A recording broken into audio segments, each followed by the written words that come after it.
Curtis A reached out to me, said make a theme song for my show. Said alright, just give me all the details, man. And my homie says he don't know. Well, if you're gonna pay me big bucks, cause I might should have something to say. He said, you know what I bring, I'm the customizing king, nothing else matters anyway. So is he gonna have guests? I don't know. Is he gonna go live? I don't know. What time will it be? What will you see? I'm pretty much in the dark, but I can guarantee he'll be customizing action figures, getting paint all on his fingers. It's art by Akerman. It's art by Akerman. Tips and tricks and conversation, sharing his gift with every nation. It's art by Akerman. Art by Akerman. You best get ready, cause now it's time for Art by Akerman. Howdy, folks. It is time for another How'd They Do That? This is a segment where I talk to different artists in the community about either a style of custom or a type of thing that they do, and just kind of ask them how they did that and get some insight from them. Today, I'm very happy to be joined by a gentleman that is just an amazing talent. I was fawning all over his work all last year. He was just doing some great stuff. His Instagram is an absolute must follow for anybody customizing Legions. And that is Blaise Bear. Blaise, how are you doing, sir? What's going on? I am so excited to get you on and talk about some of these because, man, your work has just been fantastic. Oh, thanks, brother. Been trying to get back into the swing of things. It's been tough since like post Legions Con, between burnout and everybody in the house getting sick and stuff. It's like, but I'll get there eventually. I mean, you've still been posting some stuff on your Instagram, so stuff been looking really good. You did that. Didn't you do a Von Burke one recently? Yeah, I've done a bunch of his stuff lately. Yeah. I don't know, for whatever reason, he's had some great sculpts lately that I've really, he's had speaking to me. He's had some ones that are like creepy but cool, if that makes sense. I think like creepy cool stuff. All right, well, let's get right into this. And let me throw us down here at the bottom. So you tend to focus on a lot of heads. Now, it doesn't mean you don't do full customs, but you paint a lot of heads up. Tell us a little bit about that. Like, why have you chosen to kind of focus your efforts in that area? Well, it's kind of twofold. One reason being it's just easier to sort of, like sometimes taking on a full custom, especially if it's going to involve a lot of 3D printed parts and, shaving down joints and, excuse me, is a lot of work, as we all know. Yeah. So sometimes it's easier for me to kind of zone in on just like, okay, I'm going to do this head. I can spend a day on this head, bang it out, and, then it's a wrap, And then the other thing is a lot of times I'll use a painted head as like a jumping off point to do a full custom. Like I'll paint a head up, and if it speaks to me or if I really like what I did or whatever, I'll get some ideas going, and that'll kind of be my segue into, putting it on a full custom. Gotcha. So like when you're, because you go to Legions Con and obviously you sell your heads there, do you do any other shows besides Legions Con, or is that kind of your main one?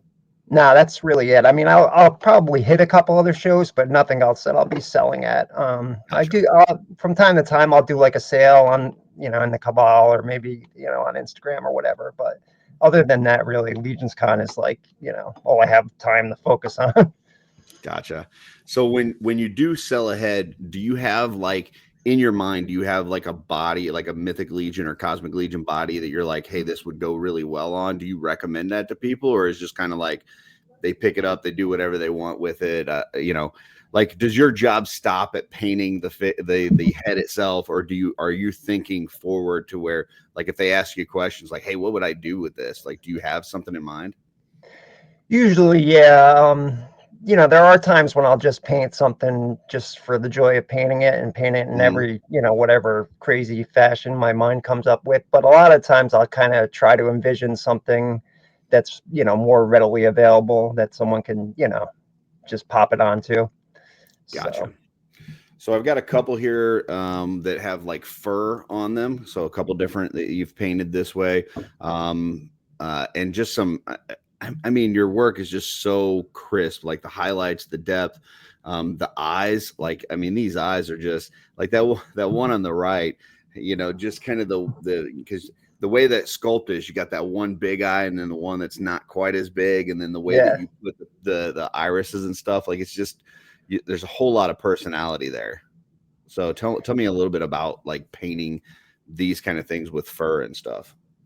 I like doing stuff with a lot of sculpted fur, beards, hair, whatever, because it gives you a lot of opportunity to get different shades of color in the same kind of small area. Hmm. Um, a lot of times what I'll do with anything that has a lot of texture like that is like a zenithal kind of priming where I'll prime in a darker color and then dry brush a lighter color on top of it. Lately, to save time, I've been priming in gray and then just dry brushing white on top of it. But you can go Hmm. all the way to starting with black and then doing gray and then white. It's just an additional step. And then typically after that, I will do some kind of like a base coat in a contrast paint or a speed paint, sort of like to set the the base, the darker tones for what I want, whatever shade it may be. And then once that's dry, then I'll typically dry brush on top of that with like a lighter shade of that sort of base tone, and sometimes maybe a couple different dry brush colors just to give it some contrast and a little more interesting, palette. For sure. Yeah, I actually just made a note on zenithal priming because that's a great pointer there. I do that quite a bit as well. Sometimes I'll do it with spray, and Yeah, sometimes I'll do it with dry brushing, like you're saying. But that would be, I'm sure there's probably going to be some people watching this so they're like, I have no idea what the heck they're talking about. yeah, And you can definitely Google that. But I will go ahead and put together a video on that shortly. I know recently I did that Cobra Khan tribute, and I did some zenithal priming with that. That was all with just aerosol cans. Like so, as yeah. I basically took the parts and I sprayed them all black first, and then I did an overspray downward on a lighter color. So, but yeah, that's a good pointer. Now, do you ever use like reference photos, like as you're doing like fur and stuff? Like obviously the creature on the left is clearly a wolf. The one on the right is, maybe it's an alien, maybe it's a goat man. Like I don't know. So, but do you use like reference photos to kind of look at like how the colors of fur like occur in nature when you're doing this, or you just kind of go to town and do whatever hits you? A lot of times with animals, like traditional animal heads or Hmm. whatever, I'll use reference photos for sure. In fact, that wolf there, that wolf king wolf, I don't remember what photo, but I definitely Googled, timber wolves or whatever just to get some ideas on color, and then I'll just I'll take it from there. But I definitely use a lot of like real life reference photos for Yeah. especially animal heads. That's awesome. Okay. Got a couple more here. Now Excuse me. these are crazy. Okay. Like, obviously there's been several different heads that have come out. I know, Planetary Dog Toy has some, Teal Titan had some with the snakes, kind of a Medusa head kind of thing. And I've seen them painted up a bunch of different ways. Yeah. But the paint job that you did on these two just blew me away. And it's so much detailed work. This isn't, we do a lot of things on this channel where it's like, hey, anybody can do this. It's just following these steps. It's practice. But this stuff takes a very steady hand, and I am super impressed with this. But if you could talk to us a little bit about these two and kind of what went into making these. Really, like the best advice I could give people when they want to kind of like undertake sort of stuff like this, that's gonna not this is not like a head I could bang out in a day. This is gonna take several days of steps. Is the kind of like the key to success for me is not so much the execution as it is the planning of like figuring out what steps I'm going to take in what particular order.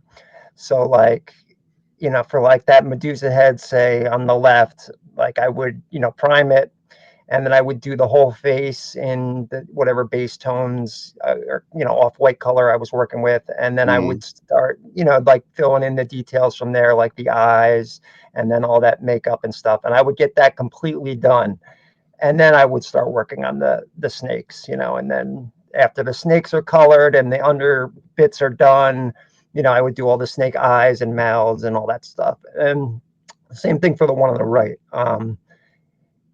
It's just a matter of like, you know, how to proceed in the best way possible, in my opinion. So, are these hand brushing? Are you using airbrush on any of these, or what kind of techniques are you using here? I don't think I used an airbrush on any of these. I think it was all hand brush, and then for like say those real tiny details on that Day of the Dead one, Mhm. I think I used one of those micron pens, which is just Okay. a real fine point. I think the smallest point you can get is 0.003 millimeters. And it doesn't have to be micron per se, but any kind of like, you know, fine point drawing pen.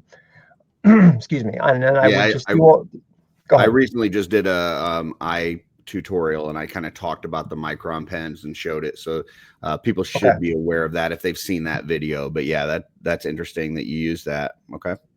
Yeah, I found those are great because they're great for any kind of like little tiny if you wanted to do like a tattoo or, you know, even doing the details in eyes. A lot of times I'll use those micron pens.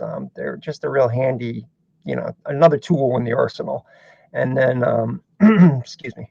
From there, I think everything else was just hand brushed, like a real small, you know, fine point. I think like a 20-0 brush or something, maybe 18-0. I'm not sure what the size is, but So a couple things that I'm noticing on here, like on the one on the left, where the you've got kind of the white face, and then you've got the blue snakes, and then in between there's it looks like you kind of did like a transition blue. Like, can you tell yeah. us a little bit about how you did that?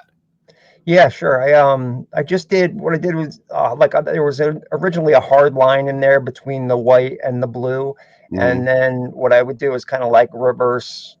Uh, I would like dry brush on either side of that line with the Mm. opposite color. So like on the Okay, snakes, I would dry brush a little bit of the flesh tone on there just to kind of make it seem like it's, you know, a transition. And then on the flesh, I would dry brush a little bit of the blue from the snakes to kind of give you a, you know, just a touch of transition. gotcha. And then, one of the things that I know, people struggle with, especially early on, is tiny details and just having a steady hand. Yeah. Clearly in both of these, you've got, the inside of the mouth on the snakes, you've got the eyes, you've got the fangs. Obviously, you've got this very detailed paint job on the makeup and stuff. Any tips for people as far as getting those really tiny details and just having them look crisp and clean like this? I think your best recommendations that at least that I can give are, you know, a good clean paintbrush with a nice. It's not so much the size of the brush, but a nice tight fine point on it. Mhm. That coupled with good light, magnifiers if you need them, like, you know, the glasses or even, you know, one of those lamps that has a magnifier on it. Mhm. Um, I find sometimes if I'm struggling a little bit, maybe I've had too much coffee or something, and my hand isn't as steady as I want it, if I like kind of brace it against, you know, a table or desk or whatever I'm working on, that often helps kind of steady it a little bit. And then I also notice like a lot of times I'll hold my breath when I'm doing real fine detail. Yep. And that you know, for whatever it's worth, like I used to think it was weird, but now I find it helps me. So, you know, I just go with it. Yeah, I'll times will go where like I'll be painting some fine details for quite a while, and all of a sudden I'll hear Darla from across the room go, "You need to breathe." Okay. Yeah. Yeah, I don't want to pass out because I'm painting fine details. Yep, Yeah, those absolutely. those are some definitely good pointers. One thing I'm gonna take this down for a second and just make us a little bit bigger. One of the things you had talked about bracing your hand, like a lot of times if I'm holding a head to paint it, and I'm just going to kind of use this one as an example. What I'll do if this is my hand I'm painting with, and this is the hand I'm holding the head with, I will take like my pinky and brace it against the other hand as I'm painting. So, to your point, like if you're trying to steady that hand, if you brace it on a table or brace it on your other hand, a lot of times that can, kind of steady you enough that you can get those details a little bit better. But, I know you were talking about like the micron pen on these, even if you're not going to leave it as the micron pen, you can use a micron pen and just leave it as that, or you can use the micron pen to kind of design what you're going to paint, like make an outline. And then it's just a matter of kind of coloring it in, when you go to actually use a paintbrush on it. So that micron pen can come in super handy. Yeah, I do that with pencils a lot too. Or I'll sort of, if there's like, if I'm trying to like on the one on the right, where it's got that kind of freehand, makeup around the eyes, I kind of like trace it out with the pencil, just so I get the proportions right, and then, or the general shapes, and then I kind of can fill it in. And then, worst comes to worst, as long as you didn't really get in there with the pencil, if you just gently hit that with an eraser, you can take it off. So it helps. Gotcha. Okay. Let's see. Let's take a look at this next one. So another thing that I love that you do is a lot of just wild colors. Like you do, aliens and just crazy creatures and stuff. And I think that's something that, when you're doing full customs, a lot of times especially in the world that we're working in, if you're working in the mythic world, especially, it's a lot of, silvers and blacks and dark colors and things like that. Cosmic gets a little bit crazier, but when you're just focusing on a head and not having to realize a full custom, you can kind of experiment a little bit. And I love just some of the crazy cool things that you come up with. These are two that I pulled out from your Instagram that I think just were absolutely amazing. Can you talk to us a little bit about these? Sure. The one on the right, the formerly Legion shop cat head there. I think that one was mostly just a mix of, also like a zenithal priming, like we discussed earlier, and then a couple different contrast paints with some, some highlights dry brushed on top. And the one on the left, I believe, was just more of a straight, just layering of browns on the face, and then obviously the approximation of fire on top. But I like how both of these came out. I was pretty happy with both of these. There's a lot of transition of color here, which is kind of what I wanted to focus on. So with the flame, you're starting, you've got this, like, if I start from the bottom up, you've got this really light color going into the yellows, into the orange with some red, and even on the tips, you've got a little bit of kind of like black. Which really looks nice as far as fire goes. And then on the one on the right, you've got, that really bright blue up top. You got the green at the bottom, and then like a transition between those two. So can you talk to a little bit about, like, blending colors and just transitioning from one color to another, how that works? Sure. For the fire, typically when I do flames, I'll do a lot of wet blending. So I'll kind of like, for me, the easiest way to sort of do, like for that particular one, I would start with say either on your wet palette or your dry palette, like a yellow, a base yellow, red, orange, and then I would kind of work my way in with those basic colors, and then kind of blend, the transitions in between them, and until I get something that I like. And then I would add like the highlights, like the extreme, the black on the tip of the flame, and then the white at the base. And the one on the right, it's more of like it's sort of like wet blending as well, but just with contrast paints. I kind of would do like say the tentacles, all that shade, and get that all kind of banged out in a base contrast color, and then do the same for the top, and then kind of blend the two together. And a lot of times what I'll find is, like, if I'm something like that where it has kind of two distinct areas that are a different color, if I'm like focused on it and I don't think it looks right or it looks a little jarring as far as the transition, a lot of times I'll find like a wash of a color that's kind of in between the two Mm, over the whole thing will sort of bring it together, like tie the two colors in together and make it seem a little more uniform. So gotcha. that can be a good tip that, that I use a lot to sort of bring together those different colors.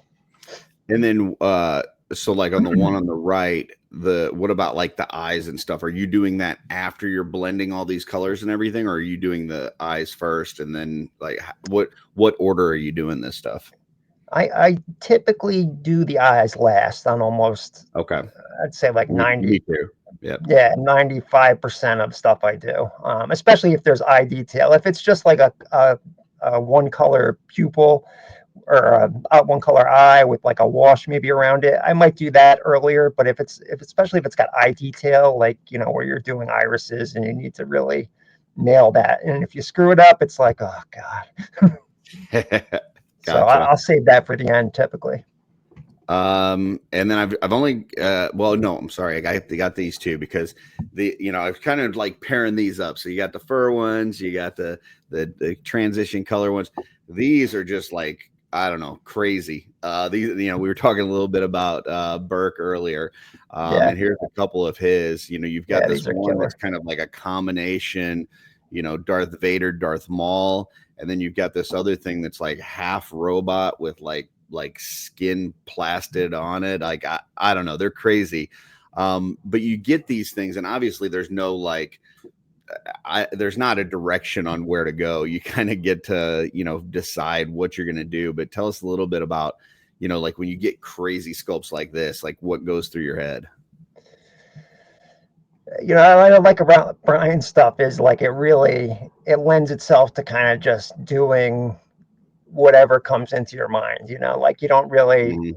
his stuff is so a lot of times so out there and just cool and unique that you can kind of just say, all right, what do I think would look cool on this? And Mhm. most of the time it works out well. That's I think that's probably why I've been doing a lot of his sculpts lately, is just because they're kind of like freeing to do. You don't have to do them in a traditional style. Right. But Yeah, it for stuff like allows you to kind this, of experiment with some colors that you normally wouldn't use and combinations you normally wouldn't use. Yeah. exactly. But for stuff like this, typically I would do like the fleshy parts first, Mhm. um, and then kind of fill in all the metal detail. Like once all that is done and done to my satisfaction. Now that So, that can be difficult with the transition between like the flesh parts and the metal parts. Are you like masking things off as you're doing it, like so that you don't get like metal onto the flesh that you just finished, or how are you doing that? no, I very rarely mask anything. The only time I really mask stuff is if like I want like a tight kind of like line, like a geometrical straight line pattern or something. I might do Yeah. something with tape. But I just find it's just the amount of time it takes to put mask down and then to get it off and clean it up. It's just as much time as if I did it. And even if I screwed something up a little bit, to go back and fix it would be less time. You know what I mean? So, Yeah. Totally. Yeah. I mean, that's one thing as I was covering eyes that it's like you're going to like for instance, when you're filling like the quote unquote white part of the eye, you're gonna have times where you're gonna go over into the eyelid, but that's fine. Then oh, you just touch absolutely. that up, And if Yeah. if you're touching up that eyelid and some of that goes back into the white, then you just touch that up. Like you just kind of go Yeah. back and forth until it's where you want it to be. And you could sit there and agonize over this stuff forever, but at some point you gotta go, I feel like that's as close as I'm gonna get, you Yep. know? Yep. So 100%. very nice. And I've only got one more, and this is one that I had to reach out to you on and purchase from you recently because I think this thing just came out fantastic. It's an amazing sculpt that was offered from the Euro Legions guys this past year, this leprechaun head, and I've seen it painted up a bunch of different ways, but this one just blew me away. The eyes are amazing. The flesh tone, the way you matched it to those dark limbs that are available on that Legions Con exclusive set, and then the hat, like the fact that you can see all these different greens in here. It's not just like one green or even two greens. Like there's like several different greens in there that really kind of show like where the light source would be. I was super impressed with this. So, we've talked kind of alien ones and fur ones and all this kind of stuff, but humans can be super difficult. Tell us a little bit about this and just kind of your strategy when you're dealing with like human heads. It would seem it's a lot of what I was saying earlier, as far as what applies to the Medusas is the same kind of thing would apply here. Like a lot of this, for me, a lot of the key to successfully painting this head successfully is steps. Like doing, because there's so many different details and little splashes of different color here and there and everywhere, that it just makes it so much easier if I can do it in the right order and get things done and then move to another section. So for me, like the easiest way for me to do it would be to prime this, and then I would do the beard, excuse me, the beard followed by the face, get the face completely done, the eyes, and then I would start on the hat and all, do the base greens and all the different shades of green for the hat, and then punch in all those various details. As you're doing all these like shades and highlights and stuff in the beard and on the hat, is that all like is any of that dry brushing? Is this all wet blending? Like how are you doing all the different highlights and shading? For the hat itself, I believe it was all dry brushed. I think I did a dark green and then a couple, like a triad of colors, like a base tone and then a mid tone and then a highlight. And then for the beard, it was basically the same way I do most beards, where, like a dark or gray or dark gray base coat and then the white dry brush over top of it. And then like an orange contrast paint, followed by a highlight or an orange dry brush highlight kind of color, and then a little bit of like a brown wash around, like where the flesh meets the hair, like around the chin, and say where your beard would naturally be a little darker. Oh, excuse me. I'll generally put in like a little bit of a darker wash around those areas, and Gotcha. yeah, I think That makes sense then on doing that first, because you're getting all of that extra dry brushing and stuff out of the way, so that when you go to do the skin tones, you're not worrying about getting any of that on the skin as you're dry brushing and that kind of thing. So that is that like when you're talking about the steps that you're doing, are you thinking about, okay, which steps could possibly cause me to mess up something else I've already done, and then figure out what order makes the most sense to minimize the amount of mistakes? Yeah, absolutely. I mean, like people, when you first start out customizing, but painting, you're going to make mistakes. It's just inevitable. I mean, I make them all the time, and I've been doing this for years now.